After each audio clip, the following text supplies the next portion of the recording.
दोस्तों, ये है बाइक स्प्लेंडर प्लस BS6 और इसकी समस्या है कि ये बाइक का जो किक है वो बहुत स्लिप मारता है।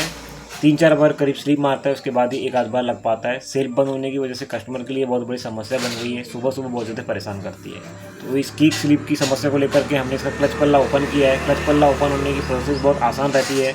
और दोस्तों, इसमें आपको बता दें कि ये जो बाइक है वो 2019 और 20 का मॉडल है, लेकिन बहुत जल्दी इसे पुरानी कर दिया गया है कस्टमर की द्वारा।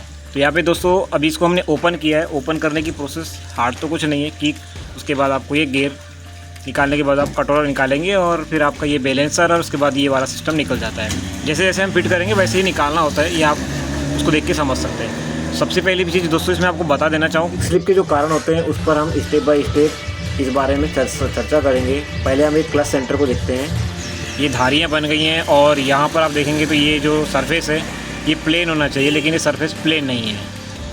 तो यहाँ पर इस वजह से ये गाड़ी जो है बिल्कुल किक स्लिप कर रही है।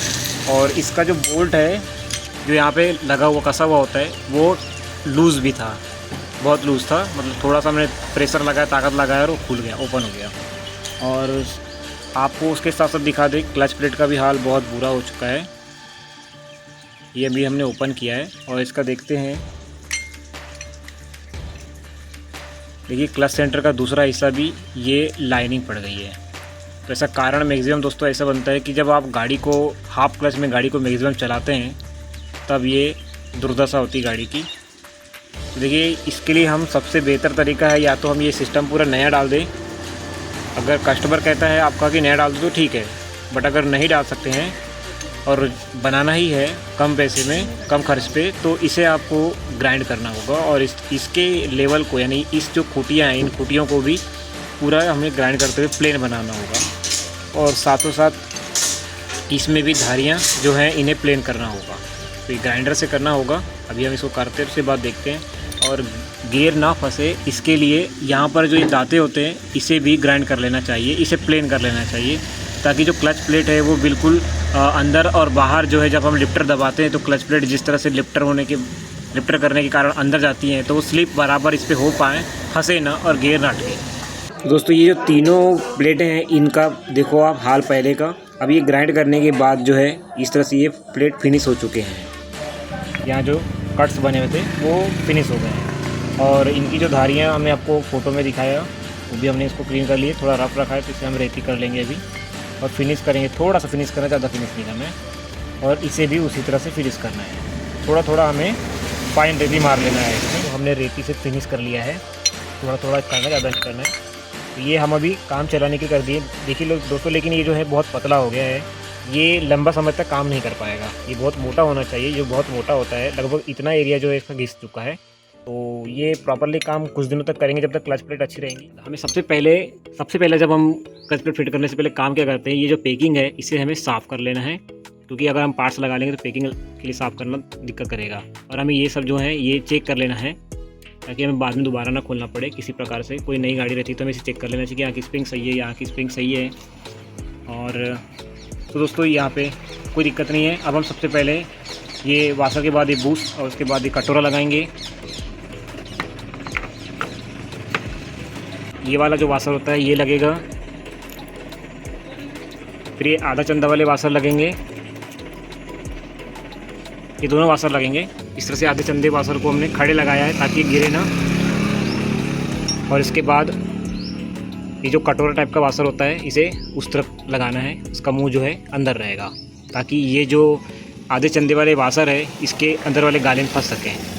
तो इस तरह से दोस्तों, अगर दोस्तों ये आप लगा रहे हैं आधा चंदा वाशर और उसके बाद क्लच प्लेट का पूरा कंप्लीट असेंबली लगा रहे हैं डाल करके, तो आपके नीचे जो है ऑयल कटोरा नहीं रहना चाहिए।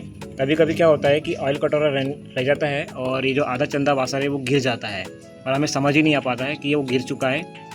फिर हम उसको बाद में ऑयल डालने के बाद और कंप्लीट करने के बाद डालते हैं, चेक करते हैं, वो बाहर रह जाता है, उससे भी गियर जो है प्रॉब्लम आती है। तो दोस्तों, इसको वाशर को हमने लगा दिया है अब, और अब हम इसकी कंप्लीट असेंबली करते हैं। सबसे पहले हम ये लेंगे और इसमें क्लच प्लेट, प्रेशर प्लेट डालेंगे। जब हम क्लच प्लेट डालते हैं तो उसके बाद प्रेशर प्लेट को डालने के समय में हमें ध्यान रखना होगा कि ये जो प्रेशर प्लेट है में आप ध्यान से देखेंगे, इस साइड पे थोड़ा फिनिश समझ में आता है और इस साइड पे ये एकदम फ्लैट समझ में आता है। देखिए ये जो इसके गाले हैं ये।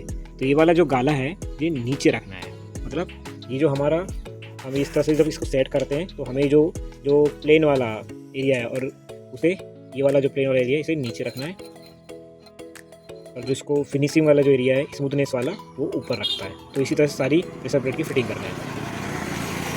तो clutch plate, pressure plate, clutch plate, pressure plate, इस तरह से कॉम्बिनेशन के साथ हम इसे कंप्लीट करेंगे। पहले क्लच प्लेट रखना है और लास्ट में भी क्लच प्लेट आएगी, बीच में 3 प्रेशर प्लेट आएंगे, 4 क्लच प्लेट के बीच में। तो दोस्तों देखिए अब ये क्लच प्लेट और प्रेशर प्लेट का कॉम्बिनेशन कंप्लीट हुआ और इसे अब हम यहाँ पे पुट कर देंगे। ध्यान रखना है कि 3 प्लेट जो है लास्ट वाली 3 ये हमारी इस गाले में आएंगी और ये जो लास्ट वाली है चौथी वाली वो इस गाले में आएगी। तो इस तरह से रखते हुए हम इसे सेट कर देंगे। दोस्तों देखिए 3 क्लच प्लेट यहाँ पे आ गई, एक चौथी यहाँ पर आ गई। इस तरह से सेट करके लगा देना है। अब इसका जो वाशर है और नट लगाएंगे। दोस्तों ये क्लॉकवाइज टाइट होता है, घड़ी की दिशा में टाइट होता है।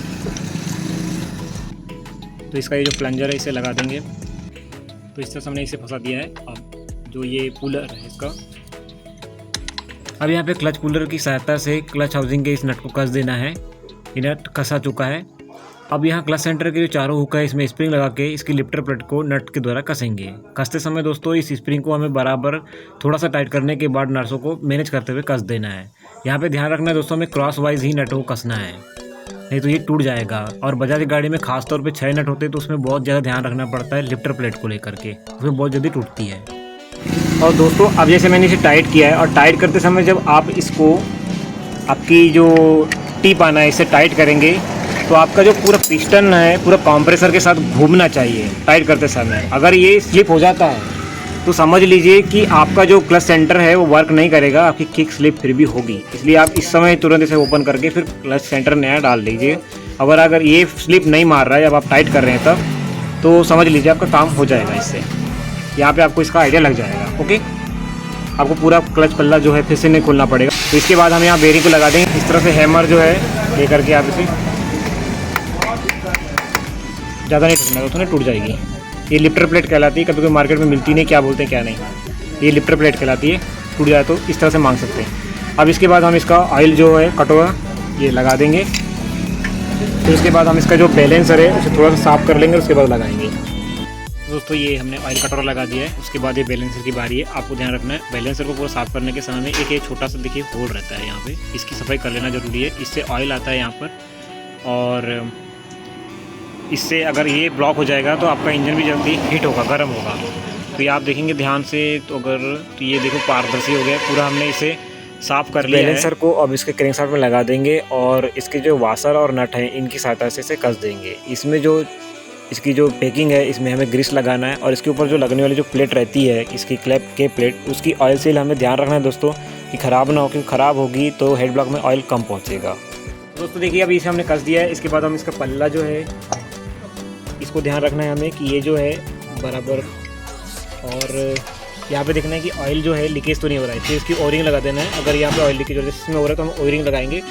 इसे ओपन करना होगा, ये निकाल करके जब हम इसे खींचेंगे तो ये यहाँ से निकल जाएगी, ठीक है। और इसकी पैकिंग निकाल करके साफ़ करके इसे हम लगा देंगे। क्लच पल्ला की सफाई करते समय हमें किक शाफ्ट की ऑयल सील अगर ख़राब हो तो चेंज कर देना है। ये ओरिंग है, ये ओरिंग हम क्लच लिफ्टर की शाफ्ट में लगाएंगे ताकि यहाँ से कभी ऑयल लीकेज ना हो। तो दोस्तों पल्ला फिट करने से पहले आपको देख लेना है ये लिफ्टर उठा करके ये हमारा जो बराबर पल्ला सरक रहा है या नहीं। अब ये बोल्ट जो है वो पूरे हम कस देंगे और उसके बाद ये फुटरेस्ट के जो हमने बोल्ट खोले थे ये कस देंगे, किक लगाएंगे और ये जो क्लच का केबल है इसे कनेक्ट करेंगे। सो फाइनली दोस्तों बाइक अभी देखिए हम किक मार रहे हैं और किक बहुत हार्ड है। मैं पूरा खड़ा हो चुका हूँ, ये देखिए पूरा खड़ा हो चुका हूँ मैं, तब जाके दब रही है। तो अब ये किक स्लिपिंग की जो प्रॉब्लम थी वो सॉल्व हो चुकी है। वीडियो को लाइक करें, चैनल को सब्सक्राइब करें।